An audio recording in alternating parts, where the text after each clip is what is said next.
Oke. Menanggapi putusan perkara nomor 512 itu hak ya dari penggugat maupun tergugat untuk menggunakan upaya hukumnya, yaitu upaya hukum banding. Ya, penggugat sendiri walaupun putusan itu dinyatakan NO, ya artinya dia bisa untuk menggunakan upaya hukum banding. Nah, begitu juga tergugat. Walaupun eksepsi dari tergugat itu diterima oleh majelis hakim, tapi kan ada gugatan rekonvensi. Sehingga kalau gugatan rekonvensi ini ditolak, tergugat pun punya hak untuk menyatakan banding.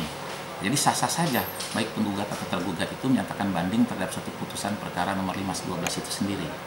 Nah, tapi yang terpenting saya lihat bahwa substansi ya gugatan 512 itu tidak ada kaitan sama sekali tentang keabsahan ya dari PP ini yang di bawah pimpinan Adrian Juani dengan Yualita.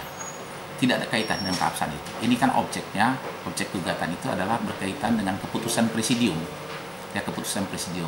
Oleh karena itu, putusan yang diambil oleh hakim ya, majelis hakim dalam perkara 5112 saya anggap sudah cukup tepat ya.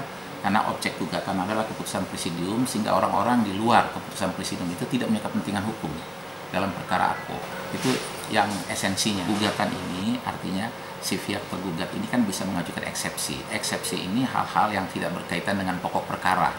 Misalnya seorang ditarik sebagai tergugat, tapi orang itu tidak punya kepentingan hukum dalam perkara aku artinya. Nah, ini bisa salah satu alasan untuk dilakukan eksepsi artinya.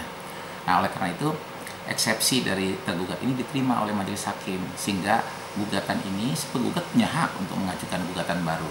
Ya, tapi kalau gugatan baru diajukan, dia harus memperhatikan artinya hal-hal yang telah diputus dalam putusan 512 itu. Kalau objeknya tetap sama artinya, atau kalau dia bisa menggunakan upaya hukum banding. Ya, kalau upaya hukum banding bisa dilakukan oleh penggugat.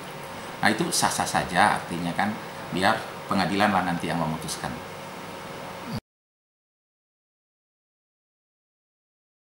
Sebenarnya kan masalah internal organisasi ya.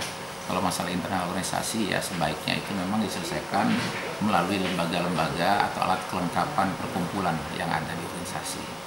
Idealnya itulah. Ya, idealnya harus diselesaikan secara internal.